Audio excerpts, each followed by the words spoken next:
Hello everyone. Saran गुरु के digital दुनिया में मैं निहाल पांडे एक बार फिर आप सभी का स्वागत करता हूं। दोस्तों, हमारे इस सफर में हमने इतिहास के कई पहलुओं को जाना है और इसी सफर को आगे बढ़ाते हुए हम लोग आज की क्लास में समाजवाद और साम्यवाद के इस चैप्टर को, जो कि हिस्ट्री क्लास 10th के बिहार बोर्ड के सेकंड लेसन का ये पार्ट था, उसको आज खत्म कर लेंगे और इसके बाद जो टॉपिक्स हमारे बचे रहेंगे उसको कवर करने की कोशिश करेंगे, ताकि एग्जाम से पहले हम लोग सिलेबस को टाइमली कवर कर लें और आप लोग को रिवीजन का पूरा मौका मिले। पिछली क्लास में हम लोगों ने अक्टूबर 1917 की क्रांति और फरवरी 1917 की क्रांति देखी थी। हमने लेनिन के योगदान के बारे में भी जान लिया था। आज हम लोग उससे आगे पढ़ेंगे। एक चीज और मैं बता देना चाहूंगा, एक इमेज यहाँ पर लगी हुई थी, ये वाली इमेज, ये थोड़ी इमेज कट गई है। ये इमेज जो है मैंने यहाँ पे लिखवाया था बोल्शेविक दल में परिवर्तन, ये इसी से संबंधित है। ये जो है ये साम्यवादी दल का झंडा है, यानी रूस की जो कम्युनिस्ट पार्टी थी उसी का झंडा था।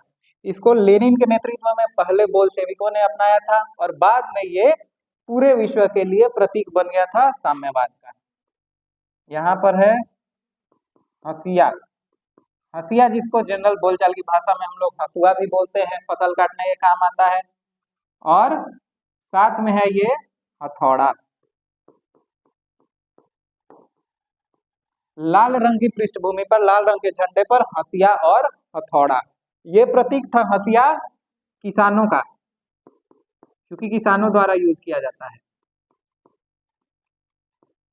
किसानों का प्रतीक। और ये जो हथौड़ा था, हथौड़े का प्रयोग मजदूर करते हैं, तो ये मजदूरों का प्रतीक था।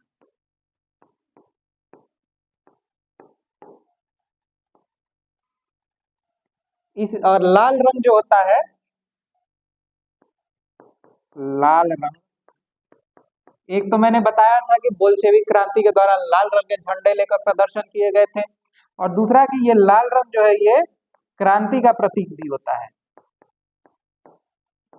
क्रांति यानी व्यापक बदलाव। इस झंडे को अपनाने का कारण क्या था? व्यापक बदलाव और किसानों और मजदूरों यानी सर्वहारा वर्ग की ताकत को रूस में स्थापित करना। और अभी भी हर जगह साम्यवाद का प्रतीक लाल रंग ही है। बाद में इसका प्रयोग नक्सलियों द्वारा किया जाने लगा, जिसकी वजह से साम्यवाद के जो मूलभूत विचारधारा थी उसको काफी गलत तरीके से देखा गया। हालांकि इसके बारे में ज्यादा हम लोग को चर्चा करने की जरूरत नहीं है। आगे बढ़ते हैं हम लोग। नई आर्थिक नीति। पिछली क्लास में मैंने बताया था कि नई आर्थिक नीति जो है वो लेनिन द्वारा लाई गई थी। कब लाई गई थी? ये 1921 में लाई गई थी। ये लाई गई थी 1921 में। कारण क्या था इसको लाने का? प्रथम विश्व युद्ध के बाद रूस की स्थिति जो थी काफी दयनीय हो गई थी। रसद और हथियारों के अभाव में रूस की बुरी तरह से पराजय हुई और इसके बाद से जनता ने 1917 में दो बार वहां क्रांति कर दी। अब लेनिन जब सत्ता में आता है तो उसने युद्ध रत साम्यवाद की घोषणा की, यानी इसकी नीति अपनाई। मतलब सरकार को बहुत ज्यादा मजबूत बनाने का प्रयत्न किया, पूंजीपति उद्योगपति भूमिपतियों पर लगाम लगाने का प्रयत्न किया। लेकिन अब अगर अचानक से सारी फैक्ट्रियां सरकार के नियंत्रण में चली जाएं, तो उस नियंत्रण को सुचारू रूप से चलाने के लिए कुछ समय लगता है। यहाँ पर ऐसा हो नहीं पाया। जो भी निजी संपत्ति थी वो छीन कर लोगों में बांट तो दी गई, लेकिन उससे उत्पादन को कैसे बढ़ावा देना है इसकी कोई ठोस योजना कार्यान्वित लेनिन के द्वारा नहीं की जा सकी। इस वजह से देश में उत्पादन बड़े पैमाने पर गिरा और लोगों को डर हो गया कि अगर हम ज्यादा उत्पादन करेंगे तो सरकार हमसे छीन लेगी, क्योंकि उनसे जबरन वसूली की जाती थी। यानी कि अनाज वगैरह जो होते थे उसे जनता से जबरन वसूल लिया जाता था टैक्स के तौर पर, और उसको गरीबों में वितरित कर दिया जाता था। इन कारणों से यहाँ लिखा भी है, किसानों को अपनी उपज का कुछ भाग सरकार को देना पड़ता था। ये आर्थिक नीति के पहले भी ऐसा ही होता था, लेकिन ये कुछ भाग सरकार जबरदस्ती लेती थी। लेनिन की सरकार 1921 के पहले ऐसा करती थी।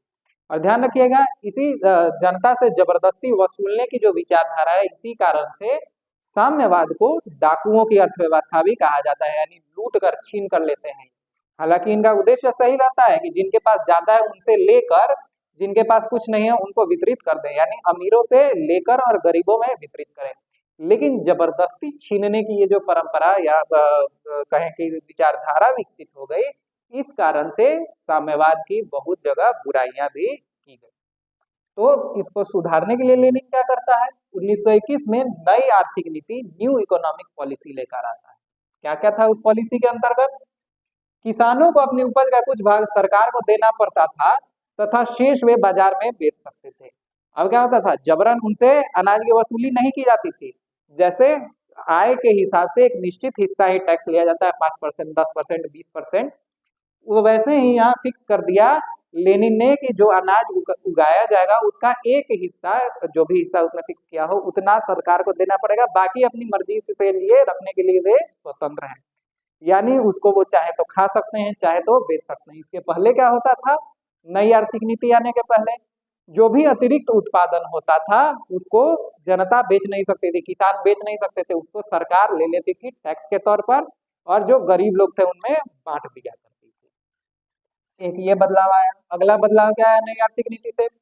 कारखानों में मजदूरों का वेतन उनकी उत्पादन क्षमता व उत्पादन पर निर्भर था। उत्पादन क्षमता और उत्पादन दो शब्द हैं यहाँ समझने योग्य। एक तो वो कितना उपजा सकते हैं, कितना श्रम कर रहे हैं, उसके हिसाब से उनको वेतन दिया जाए, और दूसरा है कितना उपजा रहे हैं। जैसे कि किसी वयस्क व्यक्ति की उत्पादन क्षमता जो होगी किसी बच्चे से अधिक हो, तो यहाँ पर वयस्क व्यक्ति का वेतन जो था वो अधिक कर दिया गया, बढ़ा दिया गया। यहाँ पर उत्पादन यानी अब आवश्यक नहीं है कि उत्पादन क्षमता जिसकी ज्यादा है वो उत्पादन भी ज्यादा करे। ऐसा भी हो सकता था कि वह व्यक्ति क्षमता ज्यादा रहते हुए बीमार पड़ गया, इस कारण से उत्पादन कम हुआ। किसी दिन वो कार्य करने नहीं आ सका, इस वजह से भी उत्पादन कम हुआ। या आके फैक्ट्री में सोते रह गया, उत्पादन संबंधी कोई कार्य ही नहीं किया। क्षमता होते हुए भी कार्य नहीं किया तो उत्पादन निश्चित रूप से कम होगा। इसलिए लेनिन ने तय किया उत्पादन क्षमता भी देखी जाएगी और उत्पादन कितना कर रहा है यानी कार्य कितना कर रहा है श्रमिक ये भी देखा जाएगा, तब उसको वेतन दिया जाएगा उसके हिसाब से। निजी व्यापार और निजी उद्यम को पुनः स्थापित किया गया। बहुत बहुत इंपॉर्टेंट पॉइंट। इसके पहले निजी संपत्ति, निजी व्यापार, निजी उद्योग सबकी अवधारणा को लेनिन ने समाप्त कर दिया था। पूंजीपतियों की जमीन छीन ली थी, उनकी संपत्ति छीन ली थी। यहाँ पर अब चूंकि ऐसा करने से उत्पादन गिर जाता है, बहुत कम हो जाता है, जनता को सामान्य आवश्यकता की चीजें नहीं मिल पाती, तो ये वापस अनुमति देता है कि निजी हाथों में व्यापार और निजी उद्योग चलाए जा सकते हैं। यहाँ पर साम्यवाद का जो मूल अवधारणा है कि उत्पादन का नियंत्रण सरकार करेगी या सामुदायिक उत्तरदायित्व रहेगा, इसके खिलाफ लेनिन को जाना पड़ा देश की आर्थिक स्थिति सुधारने के लिए, जिस कारण लेनिन की काफी आलोचना भी की जाती है। लेकिन इस समय की जो रूस की आर्थिक दशा थी, काफी दयनीय दशा थी, उसको सुधारने के लिए ये कदम आवश्यक था। छोटे कारखानों को पुनः पुराने मालिकों को सौंप दिया गया। बड़े बड़े जो कारखाने थे, बड़ी बड़ी फैक्ट्रियां, उद्योग थे, उनका राष्ट्रीयकरण कर दिया गया था। राष्ट्रीयकरण कर दिया गया था उसका मतलब हुआ कि उनको सरकारी बना दिया गया था, यानी जो प्राइवेट उद्यम थे, प्राइवेट कॉर्पोरेशन थे, उन सबको सरकारी बना दिया गया था। जैसे हमारे देश में भी किया गया था, 20 बैंकों का राष्ट्रीयकरण किया गया था। 20 प्राइवेट बैंक थे, उनको इंदिरा गांधी सरकार ने एक बार 14 और एक बार 6 बैंकों को राष्ट्रीयकृत किया, यानी कि उनको सरकारी बना दिया था जनता के लाभ के लिए। यहाँ पर वही किया गया था, जनता के लाभ के लिए उसको सरकार के अंडर में ले लिया गया था। लेकिन सरकारी कार्य पद्धति काफी स्लो थी, उत्पादन वैसा नहीं हो पा रहा था, इसलिए जो छोटे छोटे कारखाने थे, बड़े कारखानों को नहीं, छोटे कारखानों को पुनः उसके जो पुराने ओनर थे उनको सौंप दिया गया, पुराने मालिकों को सौंप दिया गया, ताकि उत्पादन तेजी से बढ़ाया जा सके। क्योंकि उनको पहले से एक्सपीरियंस था, उनके पास श्रमिक थे, उनके पास धन था, तो वो कार्य ये तीव्र गति से कर सकते थे। फिर क्या, अर्थव्यवस्था में मुद्रा का प्रचलन पुनः प्रारंभ किया गया था। बीच में बंद कर दिया गया था करेंसी को। यहाँ पर रूबल, नई मुद्रा का चलन हुआ। जैसे भारत में रुपया अपनाया गया, जापान में येन चलता है, यूरोपीय यूनियन की मुद्रा यूरो है, अमेरिका की मुद्रा डॉलर है, वैसे ही रूस की मुद्रा को रूबल कहा जाता है। और ये लेनिन द्वारा ही 1921 की आर्थिक नीति द्वारा प्रारंभ किया गया था। तो ये प्रश्न भी कई बार ऑब्जेक्टिव्स में आए हुए हैं कि रूबल किस देश की मुद्रा है, उत्तर हो जाएगा रूस की। विदेशी व्यापार पर सरकार का नियंत्रण बना रहा। विदेशों से जो व्यापार होता था वो सरकार ने कहा कि ये निजी हाथों में नहीं सौंपा जाएगा, इसको सरकार ही देखेगी। लेकिन प्राकृतिक साधनों पर राज्य का पूर्ण नियंत्रण। प्राकृतिक संसाधन जो भी थे देश के, खनिज हो गया, भूमि हो गई, इन सब पर सरकार का ही नियंत्रण बना रहा, यानी निजी स्वामित्व की अवधारणा इन दोनों क्षेत्रों में समाप्त कर दी जाती है। परिणाम क्या हुआ? नई आर्थिक नीति अपनाने पर रूस की आर्थिक स्थिति में सुधार हुआ तथा कृषि और उद्योग में पर्याप्त वृद्धि हुई। यानी रूस की आर्थिक स्थिति जो कि काफी दयनीय हो चुकी थी, वहां पे उत्पादन का स्तर काफी गिर चुका था, महंगाई बहुत ज्यादा बढ़ चुकी थी, इन सब से छुटकारा मिला और देश की उद्योग और कृषि दोनों में पर्याप्त सुधार हुए। आगे देखते हैं, कुछ इंपॉर्टेंट फैक्ट्स हैं जिसके बारे में हम लोग पढ़ लेंगे। लेनिन ने क्या कहा? लेनिन पर आरोप लगाया गया था कि इसने साम्यवाद की मूलभूत अवधारणा या मूलभूत विचारधारा की संपत्ति के साधनों पर या उत्पादन के जो साधन है उन पर सामुदायिक या सरकारी स्वामित्व रहना चाहिए, इसके खिलाफ जाकर निजी स्वामित्व को पुनः अनुमति दी। जब ऐसा कहा गया तो लेनिन ने क्या उत्तर दिया? लेनिन ने उत्तर दिया कि 3 कदम आगे बढ़कर 1 कदम पीछे हटना 2 कदम आगे रहने के समान ही है। 3 कदम हम लोग कहीं चले जाते हैं आगे और फिर हम 1 कदम पीछे आ जाते हैं, तो ये इसी के बराबर है कि हम लोग जहां पहले थे उससे 2 कदम आगे बढ़कर रहें। यही कहा था लेनिन। तो यानी इसी वजह से लेनिन द्वारा जो सुधार किए गए थे वो तत्कालीन रूस के, उस समय जो रूस की परिस्थितियां थी उसके अनुसार से सही मानी जाती हैं, भले ही वो साम्यवादी विचारधारा के विरुद्ध रही। लेनिन की मृत्यु जो होती है ये हो जाती है 1924 में। ध्यान रखिएगा, पूछा गया प्रश्न है कि लेनिन की मृत्यु कब होती है, तो 1924। लेनिन के मर जाने के बाद उसकी जगह कौन लेता है? लेनिन का उत्तराधिकारी बनता है स्टालिन। ये है स्टालिन महोदय, इनका चित्र है ये। इसकी मृत्यु कब हुई? 1953 में। स्टालिन जो था ये कम्युनिस्ट पार्टी का महासचिव था। कम्युनिस्ट पार्टी वही पार्टी थी, बोल्शेविक पार्टी के बाद में कम्युनिस्ट पार्टी नाम दे दिया गया था। हालांकि कम्युनिस्ट पार्टी 2 हिस्सों में बटी हुई थी, मेंशेविक और बोल्शेविक। बोल्शेविक जो थे वो बहुमत वाले थे, इसलिए बाद के समय में बोल्शेविकों को ही वास्तविक कम्युनिस्ट माना जाने लगा था। इसी का महासचिव बनता है स्टालिन और तानाशाही का मार्ग अपनाता है। तानाशाही का मार्ग अपनाने का मतलब कि काफी कठोर नियंत्रण इसने राज्य पर स्थापित किया। जैसे जार द्वारा नियंत्रण किया गया था वैसे ही कुछ कुछ इसने भी किया, लेकिन साम्यवादी विचारधारा के अंतर्गत।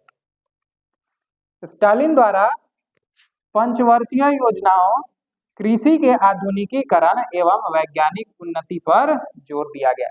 ध्यान रखिएगा, तानाशाही तो इसने की, जनता पर कठोर नियंत्रण लगाया, सरकारी जो भी योजनाएं थी उन पर कठोर नियंत्रण लगाया, लेकिन कुछ अच्छे कार्य भी किए। क्या? पंचवर्षीय योजनाओं को अपनाया, यानी कि अगले 5 साल में सरकार क्या करने वाली उसका लेखा जोखा, उसका कार्यक्रम, उसकी योजना सरकार पहले ही बना लेती है और उसी हिसाब से आगे के 5 वर्षों में खर्च करती है। भारत में भी रूसी मॉडल पर ही आधारित पंचवर्षीय योजना को अपनाया गया था और देश में कुल 12 पंचवर्षीय योजना चलाई गई थी। 12वीं पंचवर्षीय योजना का काल था 2012 से 2017, लेकिन जब सरकार बदल गई 2014 में तो पंचवर्षीय योजनाओं को समाप्त कर दिया गया। इसके बाद यानी कि इसके बाद कोई नई पंचवर्षीय योजना नहीं बनाई गई। तो इन पंचवर्षीय योजनाओं का रूस को काफी लाभ मिला। कृषि के आधुनिकीकरण पर जोर दिया गया, यानी कि वैज्ञानिक ढंग से खेती की गई, नए नए यंत्रों का आविष्कार किया गया और बड़े पैमाने पर कृषि उत्पादन को बढ़ावा दिया गया। साथ ही वैज्ञानिक उन्नति, केवल हथियार ही विकसित नहीं किए गए बल्कि शिक्षा और कृषि के क्षेत्र में भी वैज्ञानिक तरीकों को अपनाया गया और इन सब के कारण स्टालिन एक तानाशाह होते हुए भी रूस के लिए काफी लाभदायक साबित हुआ। रूसी क्रांतियां हमने 3 देखी। रूसी क्रांति के प्रभाव क्या हुए? क्या रूसी क्रांति निरर्थक रही या उसके कुछ सार्थक प्रभाव भी हुए? क्या रूसी क्रांति के प्रभाव केवल रूस पर ही थे या विश्व पर भी उसका कुछ प्रभाव पड़ा? आइए देखते हैं। पहले हम लोग देखेंगे रूस पर इसका क्या क्या प्रभाव पड़ा।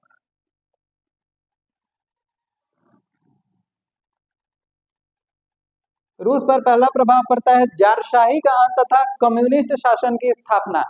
रूस का जो जार था अलेक्जेंडर द्वितीय, उसकी निकोलस द्वितीय, उसकी सत्ता समाप्त कर दी गई। रोमनोव वंश का शासन समाप्त हो गया और उसकी जगह पर पहले लोबोव के नेतृत्व में सरकार बनती है, उसके बाद से केरेंस्की के नेतृत्व में सरकार बनती है और उसके बाद से लेनिन के नेतृत्व में सरकार बनती है। यानी कम्युनिस्ट शासन की स्थापना हो जाती है अंत में और जारशाही का यानी राजतंत्र का खात्मा हो जाता है। फिर सबसे इंपॉर्टेंट सोवियत संघ यूएसएसआर का गठन किया जाता है। मैंने बताया था कि 1918 में लेनिन ने इसका गठन किया था और 1991 में ये टूट गया। केंद्रीकृत और सशक्त सरकार, सोवियतों के माध्यम से सरकार काफी मजबूत हो गई और केंद्रीकृत व्यवस्था भी। केंद्रीकृत कहने से मतलब हुआ कि जो सेंट्रल ऑर्डर था यानी कि राष्ट्र की जो सरकार थी, लेनिन सरकार कहें तो चाहे स्टालिन के अंतर्गत कहें तो, इन लोगों के शासन के दौरान कम्युनिस्ट पार्टी ने काफी मजबूत तरीके से राज्य को यानी सरकार को साथ साथ राष्ट्र को भी मजबूत बनाने का कार्य किया। जमीन, कृषि एवं उद्योगों का राष्ट्रीयकरण किया गया। राष्ट्रीयकरण करने से मतलब है कि इनको सरकार के अंतर्गत ले लिया गया। इसके पहले भूमि हो गई या कृषि हो गया या उद्योग हो गए, इन पर निजी स्वामित्व हुआ करता था, लेकिन अब क्रांति के बाद अधिकांश जो निजी उद्योग थे यानी कॉलेज हो गया, हॉस्पिटल हो गया, ये जमीन हो गई, ये सब पर सरकार का नियंत्रण स्थापित हो गया। नियोजित और समाजवादी अर्थव्यवस्था की शुरुआत। नियोजित यानी कि प्लान्ड, यानी कि हमें अर्थव्यवस्था कैसे चलाना है, क्या उत्पादन करना है, कैसे उत्पादन करना है, कितना उत्पादन करना है, इन सब के लिए 5 वर्षों के लिए पंचवर्षीय योजनाओं के माध्यम से यहाँ किया गया था। अगले 5 वर्षों में हम क्या करने जा रहे हैं उसका रोड मैप पहले से तैयार कर लिया जाता था। और ध्यान रखिएगा, इसी यूएसएसआर मॉडल पर आधारित नियोजन और समाजवाद को भारत ने अपनाया था, हालांकि इसे भारत की परिस्थितियों के अनुसार मॉडलिंग की गई थी। सामंत या भूमिपति वर्ग का अंत हो गया। भूमिपति यानी जिनके पास बहुत ज्यादा लैंड होता था, लैंड एक्विजिशन के द्वारा यानी कि भूमि के अधिग्रहण के द्वारा सरकार ने उनकी जो जिनके पास अधिक भूमि थी उनसे भूमि छीन ली और उसको भूमिहीन लोगों में बांट दी। जब सबके पास भूमि की मिल गई यानी कि गरीब लोगों को भी भूमि मिल गई और अमीरों के पास तो पहले से ही थी, ऐसी स्थिति में समाज में एक समानता की स्थिति उत्पन्न होना शुरू हो गई। मुफ्त व अनिवार्य शिक्षा की व्यवस्था। यहाँ सरकारी शिक्षा के अंतर्गत जैसे भारत में सरकारी स्कूल में सामान्यतः 14 वर्ष तक के बालकों के लिए शिक्षा मुफ्त है, वैसे ही यहाँ पर भी व्यवस्था की गई कि जो भी स्कूल होंगे वो सब एक तो सरकारी होंगे और दूसरे वहां पर फ्री में एजुकेशन दिया जाएगा, साथ में अनिवार्य भी होगी यानी सबके लिए पढ़ना जरूरी होगा। लैंगिक समानता और श्रमिक वर्ग को अधिकार। लैंगिक समानता यानी कि स्त्रियों को भी पुरुषों के समान ही अधिकार दिए जाएंगे, उन्हें मत देने का भी अधिकार होगा और उन्हें अच्छा वेतन और अच्छी परिस्थितियों में रहने का भी अधिकार होगा। साथ में श्रमिक वर्ग को जो पहले अधिकार नहीं थे, न तो वो वोट दे सकते थे, न ही उन्हें किसी अन्य तरह के राजनीतिक अधिकार थे, ये सारे सौंपे गए रूसी क्रांति के बाद। तो ये रूस पर प्रभाव रहा रूसी क्रांति का। रूसी क्रांति का विश्व पर क्या प्रभाव पड़ा? रूसी क्रांति के कारण विश्व में समाजवाद यानी सोशलिज्म और साम्यवाद यानी कम्युनिज्म का प्रसार हुआ। और समाजवाद और साम्यवाद का उदय हुआ था पूंजीवाद के विरुद्ध, तो पूंजीवाद का विरोध किया समाजवाद और साम्यवाद ने। धीरे धीरे चीन, क्यूबा जैसे देशों ने साम्यवादी शासन को अपना लिया और रूस के साथ साथ ये भी प्रमुख साम्यवादी देश बनकर उभरे। कई देशों में कम्युनिस्ट पार्टी की स्थापना होती है। रूस में ये जब परिस्थिति देखा मजदूरों ने, किसानों ने, तो बाकी देशों के सर्वहारा वर्ग ने भी कम्युनिस्ट पार्टी स्थापित करने का प्रयत्न शुरू कर दिया और भारत में भी एम एन रॉय के प्रयासों से 1925 में साम्यवादी दल की स्थापना होती है। भारत में अभी भी साम्यवादी पार्टी कार्यरत है एक राजनीतिक दल के रूप में, जिसे भारतीय कम्युनिस्ट पार्टी या मार्क्सवादी कम्युनिस्ट पार्टी या अन्य नामों से जाना जाता है। इसके बाद ट्रेड यूनियन और श्रमिक आंदोलनों को प्रेरणा मिली। ट्रेड यूनियन का मतलब हो गया श्रमिकों द्वारा या व्यापारियों द्वारा बनाया गया यूनियन। यूनियन यानी कि संगठन। अलग अलग व्यापारी अपनी मांगों को रखने के लिए, अपनी बातों को मनवाने के लिए संगठन बनाने लगे। उपनिवेशवाद का विरोध। फ्रांस, ब्रिटेन, ये सब देश जो अलग अलग क्षेत्रों में अपने उपनिवेश बना रहे थे, कॉलोनीज बना रहे थे, इसका सबसे ज्यादा विरोध साम्यवाद ने किया, क्योंकि साम्यवाद का मानना था कि सारे लोग बराबर हैं, एक समान है, तो केवल धर्म या जाति के आधार पर या त्वचा के रंग के आधार पर कोई किसी अन्य देश पर शासन करने योग्य नहीं माना जा सकता। भारत पर भी अंग्रेजों ने शासन किया था, इस कारण से भारतीयों में साम्यवाद के प्रति ज्यादा झुकाव देखने को मिला और स्वतंत्रता आंदोलनों को भी प्रेरणा मिली। रूसी क्रांति से लोगों को ये समझ में आया कि जब इतने बड़े देश में जार की सत्ता को समाप्त किया जा सकता है, तो औपनिवेशिक शासन को समाप्त करने के लिए भी प्रयास किए जा सकते हैं। अमीर गरीब के बीच की खाई को पाटने का प्रयास। क्योंकि साम्यवाद समता के सिद्धांत पर आधारित है, इसलिए इसने अमीर गरीब के बीच के भेदभाव को मिटाने का कार्य किया। एशिया अफ्रीका की स्त्रियों व मजदूरों को प्रेरणा। रूसी क्रांति हुई तो यूरोप में, लेकिन इससे एशिया अफ्रीका महादेश की स्त्रियों और मजदूरों को भी प्रेरणा मिली कि अपने लिए कैसे वो अपने अधिकारों की मांग कर सकती है, अपने अधिकारों के लिए लड़ सकती हैं। और साथ में होती है शीत युद्ध की शुरुआत। शीत युद्ध क्या है ये हम लोग देखते हैं आगे। शीत युद्ध एक वैचारिक युद्ध का कोल्ड वॉर भी बोलते हैं इसको, जिसके मुख्य कारण प्रभाव का विस्तार, अपने अपने प्रभाव का विस्तार करना एवं हथियारों की होड़ थी। मुख्य कारण था प्रभाव का विस्तार और हथियारों की होड़। जो पूंजीवादी देश थे वो चाहते थे कि विश्व में अधिक से अधिक देश पूंजीवाद का समर्थन करें, और जो साम्यवादी देश थे वो मानते थे कि विश्व के अधिक से अधिक देश साम्यवाद या समाजवाद का समर्थन करें। और अपने अपने को ज्यादा मजबूत बनाने के लिए इनमें हथियारों की होड़ लगी थी। कौन ज्यादा से ज्यादा हथियार रख सकता है, कौन मजबूत हथियार, परमाणु बम, मिसाइल्स वगैरह बना सकता है, ताकि दूसरे देशों पर अपना नियंत्रण स्थापित कर सके। इसमें पूंजीवादी खेमे का नेतृत्व संयुक्त राज्य अमेरिका यानी कि यूएसए, जिसको केवल अमेरिका भी बोला जाता है, ध्यान रखिएगा, केवल अमेरिका नाम का कोई देश नहीं है विश्व में, वास्तविक नाम उसका संयुक्त राज्य अमेरिका है, यूनाइटेड स्टेट्स ऑफ अमेरिका। वहीं साम्यवादी खेमे का नेतृत्व सोवियत रूस कर रहा था। साम्यवादी या समाजवादी खेमे का नेतृत्व सोवियत रूस यानी कि यूएसएसआर द्वारा किया जा रहा था। भारत द्वारा इसके विरोध में गुट निरपेक्षता आंदोलन, नॉन एलाइड मूवमेंट प्रारंभ किया गया था। और ध्यान रखिएगा, जब तक ये शीत युद्ध चलता रहा, हथियारों का प्रयोग यानी कि एक दूसरे पर अटैक नहीं किया गया, आक्रमण करके नहीं किया गया, बल्कि विचारधारा को आगे बढ़ाने का इसमें प्रयास किया गया। और जब तक सोवियत संघ का विघटन नहीं हुआ तब तक ये युद्ध चलते रहा था, लगभग 40-45 वर्षों तक। कुछ अन्य इम्पोर्टेंट नोट है, ये नोट लिखा हुआ है।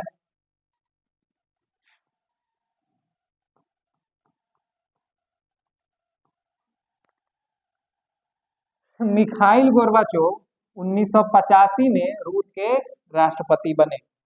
उन्होंने पेरेस्ट्रोइका एवं ग्लासनोस्त की नीति अपनाई। पेरेस्ट्रोइका और ग्लासनोस्त क्या है, ये रूसी भाषा के शब्द हैं। पेरेस्ट्रोइका का मतलब है पुनर्गठन और ग्लासनोस्त का मतलब है खुलापन। क्या था पुनर्गठन और क्या था खुलापन? इन्होंने देश की अर्थव्यवस्था को और देश की राजनीतिक व्यवस्था को दोबारा गठित किया। राजनीतिक व्यवस्था के पुनर्गठन में इसने शक्तियों को केंद्रीकृत किया और साथ में सोवियतों को मजबूत करने का प्रयास किया। यानी कि राजनीतिक शासन को बिल्कुल निचले स्तर से मजबूत करने का प्रयास किया। और ग्लासनोस्ट यानी खुलेपन की नीति के अंतर्गत उन्होंने व्यापार को बढ़ावा दिया। यानी सरकारी नियंत्रण तो रहा, लेकिन उत्पादन और व्यापार को बढ़ावा देने का कार्य उन नियमों में थोड़ी ढील देकर की मिखाइल गोर्बाचोव ने, जिससे रूस का काफी विकास हुआ। दिसंबर 1991 में सोवियत संघ का विघटन हो गया था और 15 स्वतंत्र राष्ट्रों का गठन हुआ। दिसंबर 1991 इंपॉर्टेंट है, याद रखिएगा।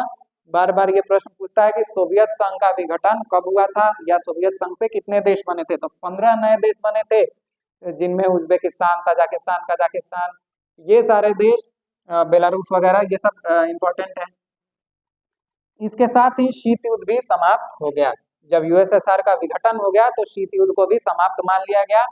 हालांकि वास्तविक रूप से अगर देखा जाए प्रैक्टिकली तो आज भी शीत युद्ध चल रहा है। आज भी पूंजीवादी देश और समाजवादी देश पूरे विश्व पर अपना अपना प्रभुत्व जमाने का प्रयास कर रहे हैं और इनके विरोध में भारत की गुटनिरपेक्षता की नीति अभी भी कायम है। इसके साथ ही हमारा ये जो चैप्टर था साम्यवाद और समाजवाद, ये समाप्त होता है। अगर आपके कोई भी प्रश्न है तो आप हमें हमारे टेलीग्राम चैनल history@saran-guru पर भेज सकते हैं। और इसके साथ ही हमारे बिहार का महापर्व आने वाला है, छठ पूजा आने वाली है, तो आप सबको छठ पूजा की हार्दिक शुभकामनाएं। अच्छे से त्योहार मनाएं, लेकिन साथ में पढ़ाई करना भी ना भूलें। आपके बोर्ड के एग्जाम्स बिल्कुल पास आ गए हैं और पूजा खत्म होते ही हम लोग फिर मिलेंगे नए टॉपिक के साथ। तब तक के लिए धन्यवाद।